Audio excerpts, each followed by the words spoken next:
De Paulo a Filemon, versos 8 a 16. Antes de fazer a leitura, vamos orar. Senhor, nós queremos te agradecer, ó Deus, por mais uma oportunidade que nós temos de estar aqui nessa noite, ouvindo a tua palavra, aprendendo mais do Senhor. Continuamos clamando as tuas bênçãos sobre nós, tua sabedoria, direção, para que ao ouvir a tua palavra, Deus, sejamos edificados por ela. E nós oramos no nome santo do Senhor Jesus. Amém. Filemon, versos 8 a 16, farei a leitura, a palavra de Deus diz: Pois bem, ainda que eu sinta plena liberdade em Cristo para ordenar a você o que convém ser feito, prefiro, no entanto, pedir em nome do amor, sendo que sou Paulo, o velho, e agora também prisioneiro de Cristo Jesus. Faço um pedido em favor de meu filho Onésimo, que gerei entre algemas. Antes, ele era inútil para você. Atualmente, porém, é útil para você e para mim. Eu o estou mandando de volta a você. Ele, quero dizer, o meu próprio coração. Eu queria conservá-lo comigo, para que ele me servisse em seu lugar nas algemas que carrego por causa do Evangelho. Mas não quis fazer nada sem seu consentimento, para que a sua bondade não venha a ser como que por obrigação, mas algo que é feito de livre vontade. Talvez ele tenha sido afastado de você temporariamente, a fim de que você o receba para sempre, não como escravo, mas muito mais do que escravo, como irmão caríssimo, especialmente de mim e com maior razão de você, quer como ser humano, quer como irmão no Senhor. Somente até aí. Nós estamos falando agora nessa parte, que é a parte central da carta de Paulo a Filemon. Até aqui, até o verso de número 7, que nós vemos é uma introdução de Paulo, mas aqui é então aonde Paulo faz a intercessão em favor de Filemon, em favor de Onésimo, perdão, para Filemon, onde ele vai expor ali diante de Filemon qual era o seu desejo daquilo que Filemon fizesse com respeito a Onésimo. A gente viu na mensagem passada que Paulo, ele encorajou Filemon a perdoar e a amar Onésimo e então libertá-lo da escravidão, né? Fazer um pedido ali, a gente viu nos versículos 8 até o versículo 10, onde ele pede, ele diz que ele tinha plena liberdade em Cristo, e a gente entende que Paulo, como apóstolo, teria então liberdade para poder ordenar aquilo que convém a Filemon, mas ele não faz isso. Ele vai dizer que ele estava solicitando em nome do amor.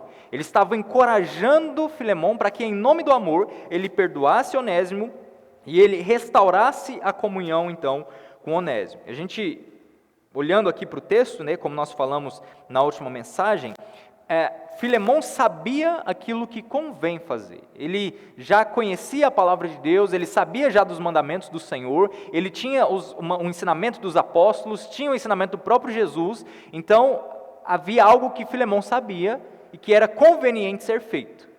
E Paulo vai dizer: você sabe o que convém, eu poderia ordenar a você na liberdade que eu tenho em Cristo, mas eu estou solicitando, eu estou te encorajando para que, em nome do amor, você então restaure a sua comunhão e perdoe esse homem.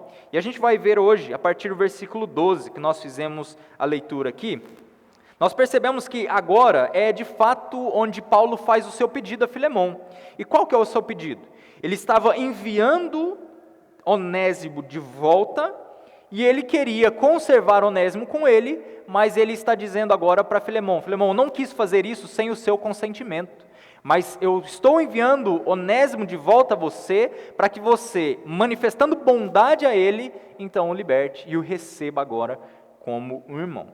Paulo, versículos 12 e 13, nós encontramos aqui o retorno de Onésimo. Paulo havia se envolvido completamente nessa história. Ele envia Onésimo e ele faz isso entendendo que antes, quem era a autoridade sobre Onésimo? Filemon.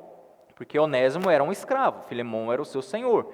Então ele entende que Filemon antes era autoridade sobre a vida de Onésimo. E é interessante aqui, a versão que nós estamos lendo aqui, que nós fizemos a leitura, ela diz: eu estou estou mandando de volta a você ele, quero dizer, o meu próprio coração. Em outra versão vai dizer o seguinte: eu te envio de volta em pessoa. Aqui, as expressões que Paulo diz, essa frase que Paulo utiliza, é como se ele estivesse dizendo assim: Filemão, eu mesmo estou te enviando Onésimo em pessoa. É como se o próprio Paulo estivesse, vou usar essa ilustração, né? Saindo da prisão, levando Onésimo até Filemão. É como se o próprio Paulo estivesse fazendo isso. E ele vai dizer: eu estou te enviando de volta. E na outra versão vai dizer assim: eu te envio ele de volta em pessoa. Quer dizer, o meu próprio coração. Ou seja, Paulo estava envolvido completamente nessa história. O seu coração estava envolvido agora nessa tarefa de reconciliar Filemão e Onésimo. Mas agora, então, a gente encontra a parte mais complexa da história. Porque até aqui, Paulo fez o que pôde. Paulo prega o evangelho, Onésimo se converte, ele sabe de toda a história, ele envia Onésimo de volta, envia junto com Onésimo essa carta, e até aqui acabou o que o apóstolo Paulo poderia fazer em favor de Onésimo e Filemão. A partir de agora, o que a gente encontra é qual deveria ser a resposta de Filemão ao receber tanto Onésimo quanto a carta do apóstolo Paulo. Veja que essa, então, é a parte mais complexa da história. E Paulo está dizendo, para que isso trouxesse um peso a mais sobre aquilo que Filemão havia recebido, ele vai dizer: eu te envio como se eu estivesse enviando eu próprio, em pessoa, como se eu estivesse indo aí levar Onésimo até você. Então, isso Paulo utiliza como um argumento de peso, para que Filemão aceitasse então aquilo que ele estava falando e também aceitasse Onésimo. O seu próprio coração estava envolvido agora nessa história, né? Literalmente ele diz: as minhas entranhas, né? Não sei se você andou de montanha russa ou passou num quebra-mola muito rápido, né? O que acontece? Parece que a barriga dá até um revestrez, né? A ideia no passado era que as emoções estavam no estômago, na barriga, né? Então ele vai dizer: eu estou te enviando de volta com as minhas afeições, com as minhas próprias entranhas, né? Literalmente é isso que ele está dizendo aqui no texto, para mostrar que ele estava completamente envolvido naquela história. O desejo real de Paulo era a restauração de Filemão e de Onésimo. E isso já nos traz algumas lições que são muito importantes. Paulo queria que a relação de Onésimo e Filemão ficasse bem, que eles fossem restaurados um com o outro, que eles aceitassem um ao outro, mesmo com as suas diferenças e mesmo com aqueles embates que eles tinham anteriormente.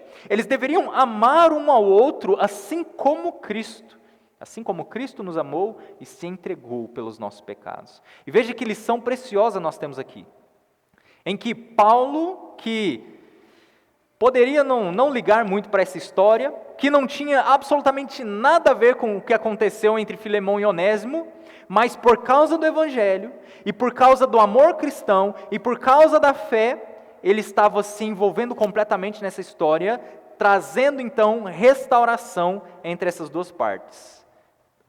Existia ali um conflito grande entre um e outro. Imagine isso, se hoje já seria difícil alguém, ou um funcionário, né, te roubar e ainda fugir com o dinheiro, imagine só naquela época em que havia essa relação de escravidão.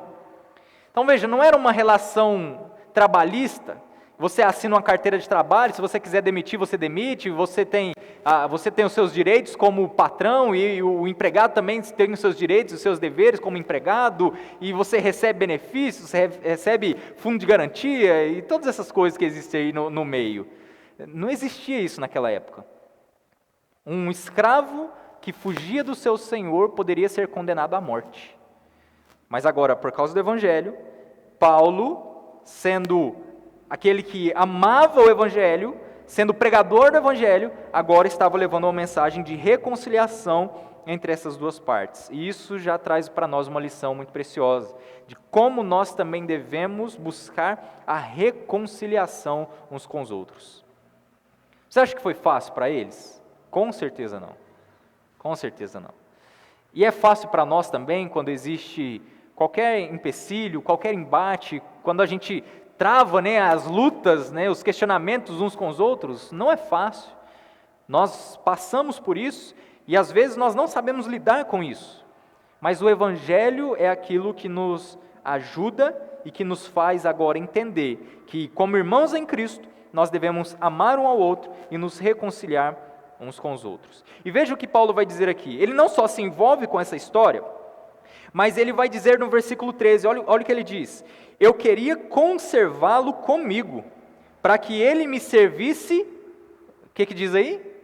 Em seu lugar, nas algemas que carrego por causa do Evangelho. Paulo estava preso por causa do Evangelho. E ele vai dizer o seguinte: Onésimo está sendo útil para mim aqui, me servindo enquanto eu estou preso.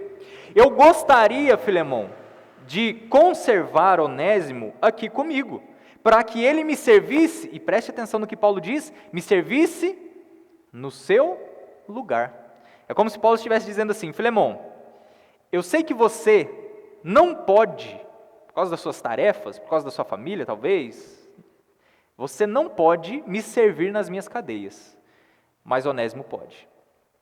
Então, agora, o meu desejo é que ele continue me servindo no seu lugar. Filemão, você, é como se Paulo estivesse colocando assim, né? Filemão, você me deve alguma coisa. Você me deve algo.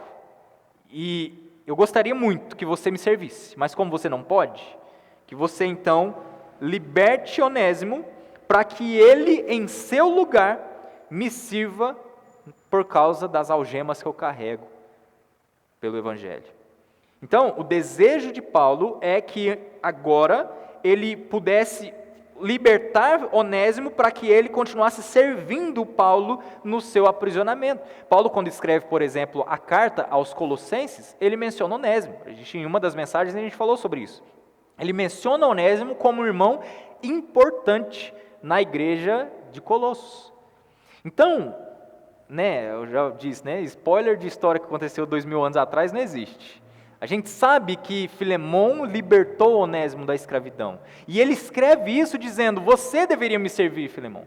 Mas como você não pode, que Onésimo faça no seu lugar. E é interessante aqui, que a gente já falou no versículo 11, porque ele vai fazer a afirmação: antes ele era inútil para você, mas agora ele é útil, tanto para você quanto para mim.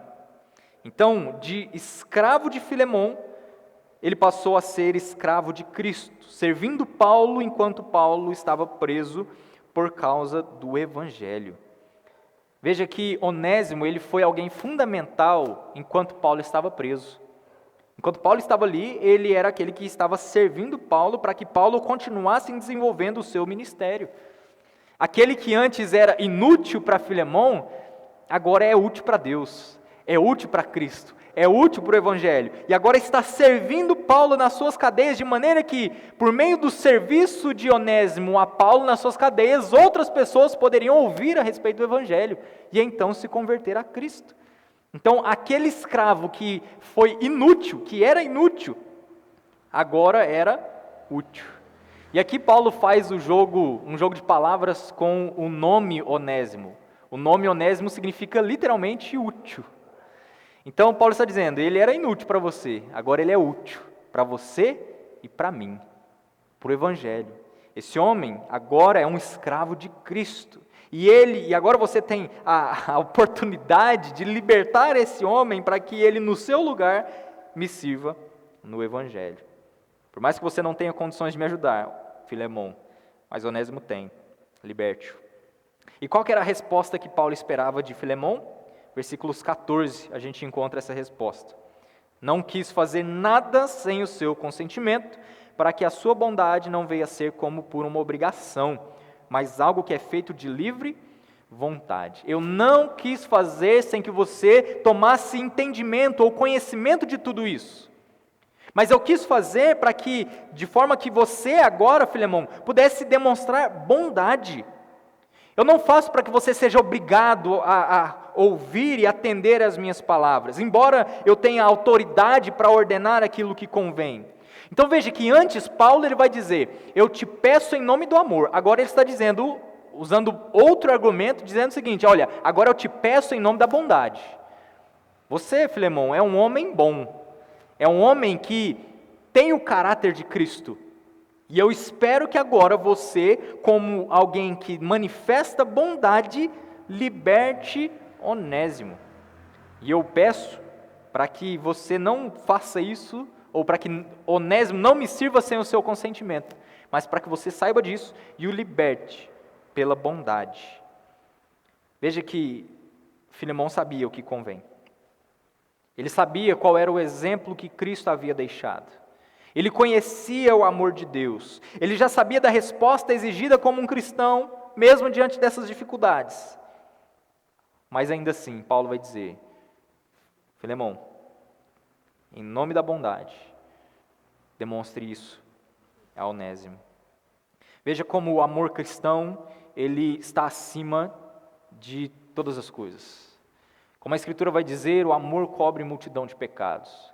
Isso não significa que a gente não rejeita o pecado, que a gente não abomina o pecado, que a gente aceita o pecado, nada disso. Mas agora imagine nessa história, Filemão e Onésimo, no pecado que Onésimo havia cometido contra Deus e contra agora Filemão, o amor cristão era aquilo que encobria a multidão de pecados de Onésimo.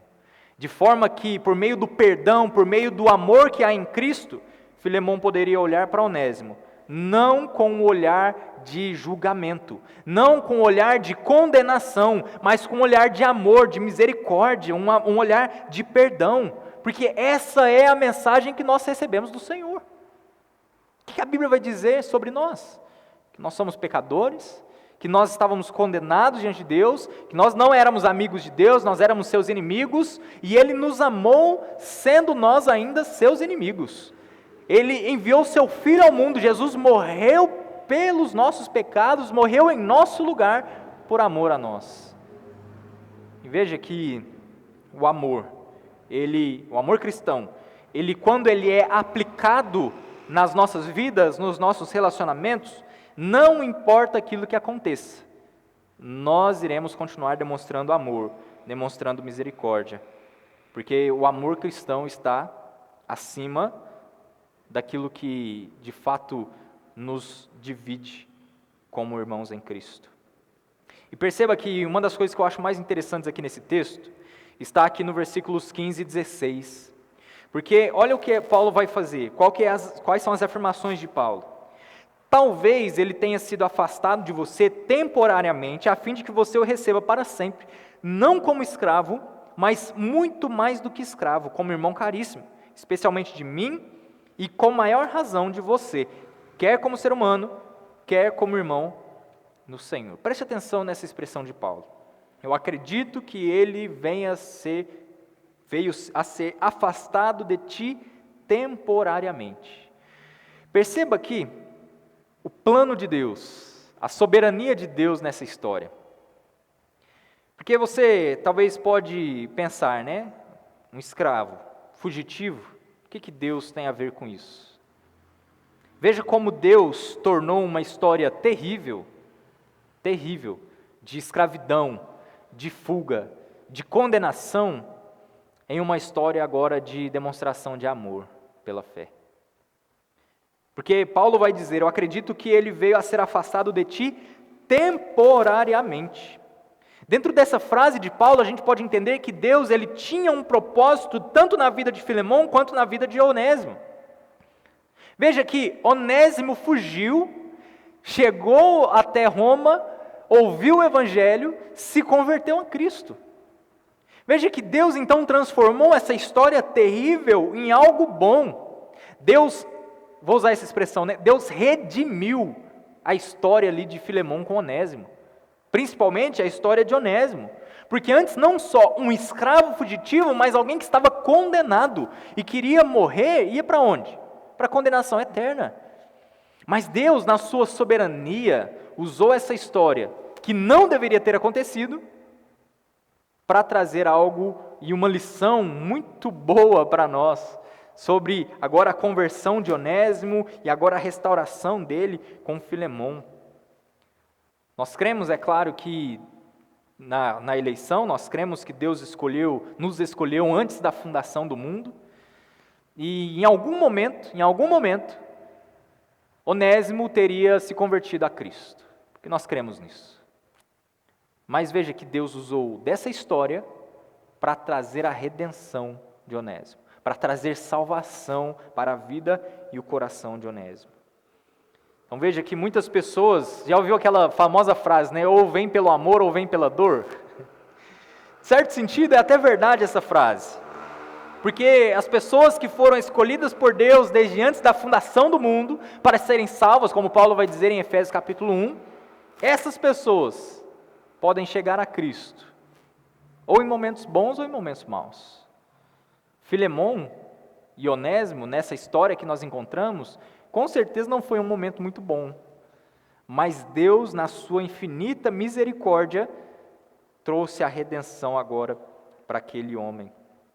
E veja que interessante, porque Paulo afirma: eu creio que ele veio a ser afastado temporariamente, a fim de que você o receba, não como um escravo, mas muito mais do que um escravo, como um irmão caríssimo, um irmão precioso.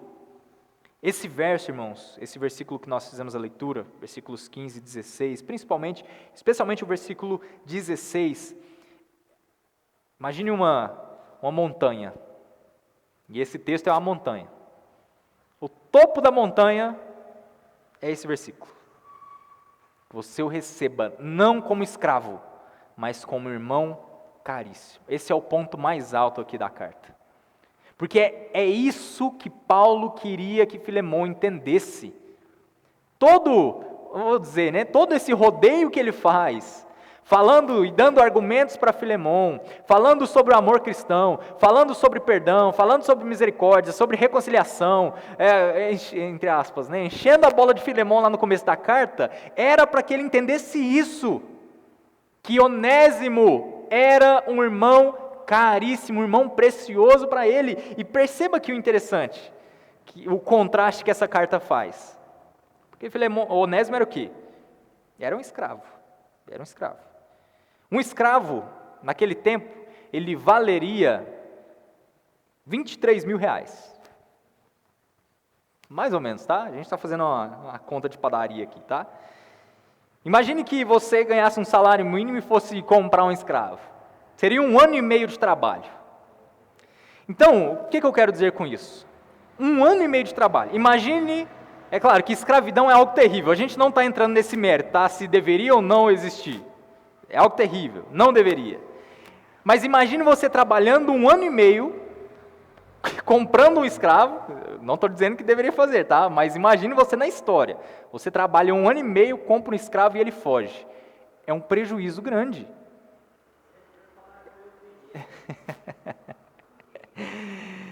É um prejuízo muito grande. E agora perceba o que Paulo está dizendo. Filemon, você pode ter trabalhado o que for para ter comprado Onésimo, mas ele foi afastado de você temporariamente para que você o receba, não como um escravo, mas como um irmão caríssimo. E olha o que ele continua, vai dizer no texto: especialmente de mim e com maior razão de você, quer no Senhor como ser humano, quer como ser humano, quer como irmão no Senhor. A afirmação de Paulo, que Paulo vai fazer aqui, é que ele foi afastado, mas agora Filemon e Onésimo, sendo irmãos em Cristo, não havia agora uma relação entre senhor e escravo, o que havia uma relação de irmãos. Como escravo e senhor, quanto tempo duraria a relação entre Onésimo e Filemon? Até a morte de algum deles. Mas como irmão em Cristo? Olha o que Paulo diz: para que você o recebesse para sempre. Filemon, nessa relação que há entre vocês, entre escravo e senhor, você perdeu até uma quantia, talvez anos de trabalho, mas agora você está recebendo ele não como um homem que é finito e que vai morrer e vai quebrar essa relação com você de escravo e senhor. Mas você agora o recebe como um irmão precioso, um irmão caro, e um irmão que vai ter uma relação com você que não é finita, mas é uma relação eterna. E veja que nós percebemos então, nessa parte da carta, de fato, o quanto vale uma alma.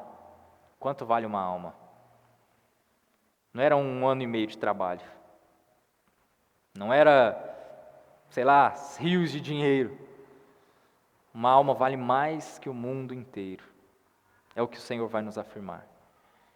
Então perceba, por que eu digo que esse aqui é o ponto máximo da carta, o ponto alto de toda a carta? Porque era isso que Paulo queria ensinar para Filemão.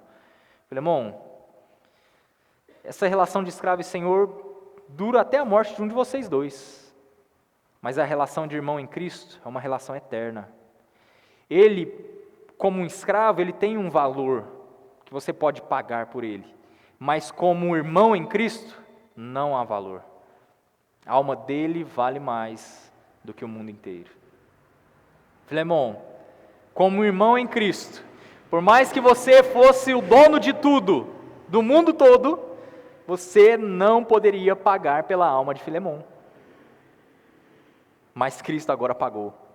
E Cristo agora restaurou a relação de Onésimo com Deus, que é o primeiro passo importante. Era a relação de Onésimo com Deus ser restaurada. Cristo fez isso. E agora Cristo está restaurando a sua relação com Ele, como irmãos em Cristo, não como mais escravo e senhor. Então, recebe esse homem como um irmão precioso. Ele vale mais do que um escravo. Ele vale mais do que um escravo. Ele é um irmão, ele é útil para você, quer na carne, quer no Senhor. Veja que como Paulo vai encerrar então essa parte da carta. Ele é útil, quer como um ser humano, aqui traz a ideia de quer como alguém que te serve literalmente, ou quer em Deus. Ele agora é muito mais útil, tanto para você quanto para mim.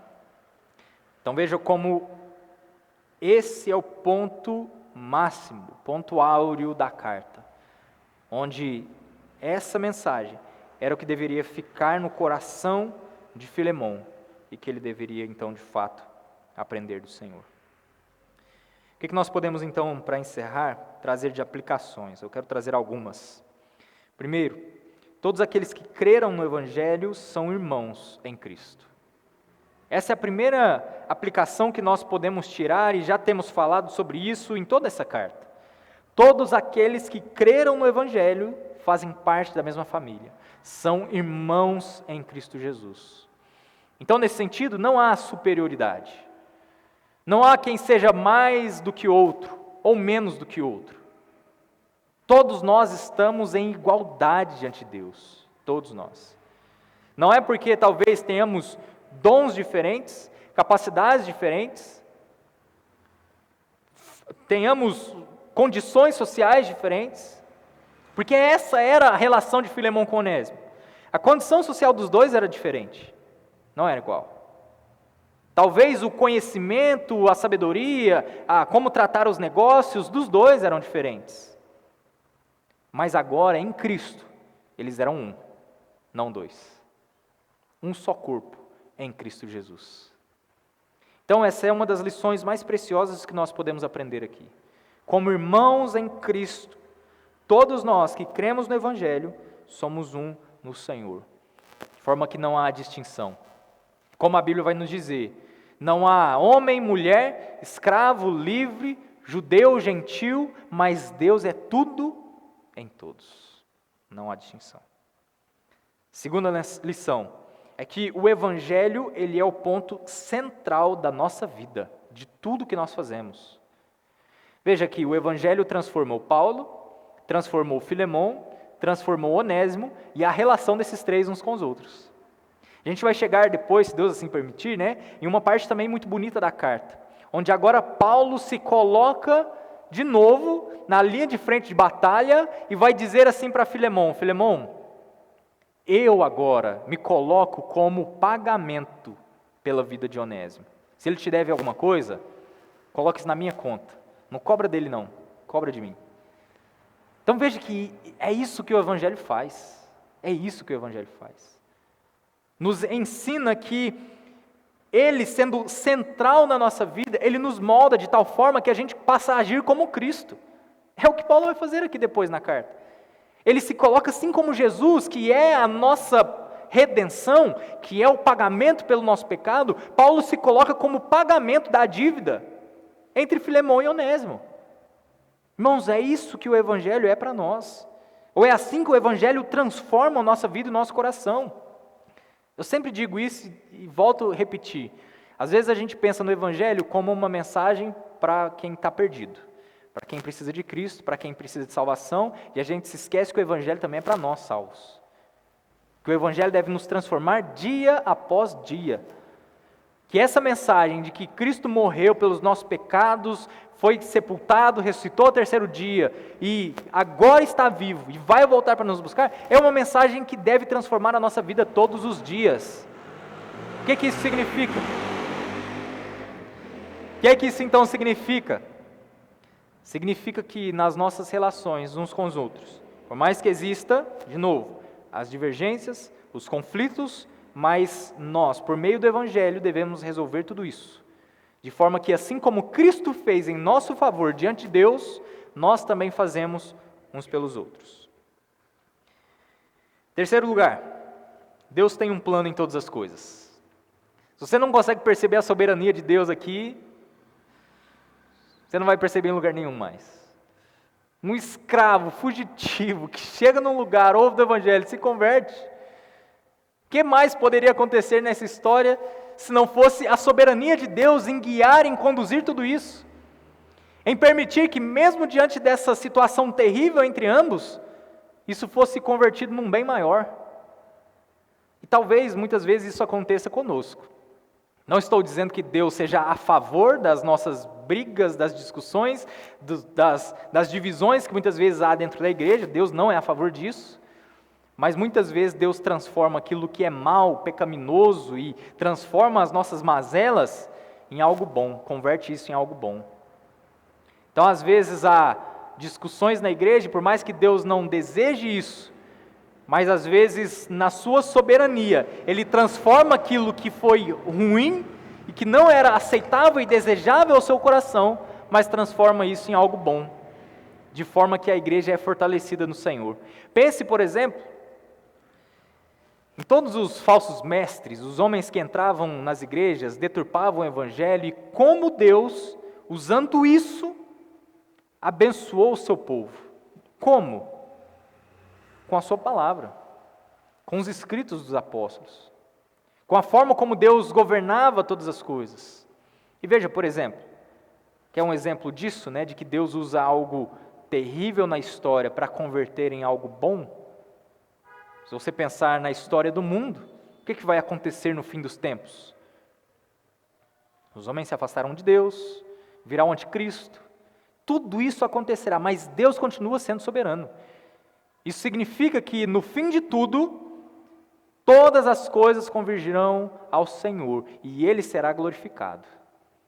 Mesmo algo que, diante de tudo que nós ouvimos e sabemos na Escritura, é algo terrível, mas no fim, todas as coisas se convergirão ao Senhor. É Deus na sua soberania agindo na história. Ele fez isso na história de Onésimo e Filemão, Ele faz isso também na nossa vida. Quarto lugar, nós devemos entender da importância que uma alma tem para o Senhor. Veja, Jesus morreu, o Deus eterno se fez carne, o Santo habitou entre nós. Como a Bíblia diz, cheio de graça e verdade, vimos a sua glória, glória como do unigênito do Pai. Jesus veio a esse mundo e morreu pelos nossos pecados. E como a Bíblia vai dizer, não só pelos nossos, mas pelos do mundo inteiro. Como nós falamos nas nossas primeiras mensagens, às vezes a gente seleciona para quem vai pregar o Evangelho. Às vezes a gente olha para a vida de uma pessoa e diz, o fulano lá não tem saída, aquele lá não tem condição, só Jesus na causa. E de fato é só Ele mesmo. E o Evangelho pode transformar o mais vil pecador. Às vezes a gente faz distinção, né? E talvez, com certeza, se você estivesse no lugar de Paulo, não preso, mas pregando o Evangelho, talvez com o coração que nós temos, nós passaríamos longe de Onésimo. O quê? Um homem que roubou e fugiu, esse aí não tem salvação não. Deixa. Mas não. Veja que Deus, o Senhor mesmo nos diz que uma alma vale mais que o mundo todo. Jesus, Deus encarnado, morreu para pagar o preço das nossas almas. Então, quando você for pregar o Evangelho, não pense assim, olha, o fulano lá não tem jeito, que lá não vou nem perder meu tempo falando para ele. Às vezes é o fulano que não tem jeito, que você não quer perder o tempo, que é o primeiro a ouvir o Evangelho e se converter a Cristo. E o que você acha que está todo certinho, é o que rejeita. É o que, no fim, será condenado. E por último, a última lição que a gente pode aprender aqui, é que o óbvio a ser feito, nunca, às vezes, né? Não é o mais fácil a ser feito. Filemão, o óbvio a ser feito, você sabe o que é. Mas não é fácil. Então, para Filemão, como cristão, era clara a atitude que ele deveria tomar. Mas não significa que o caminho seria fácil. E diante das desavenças que nós temos, muitas vezes nós sabemos o que deve ser feito.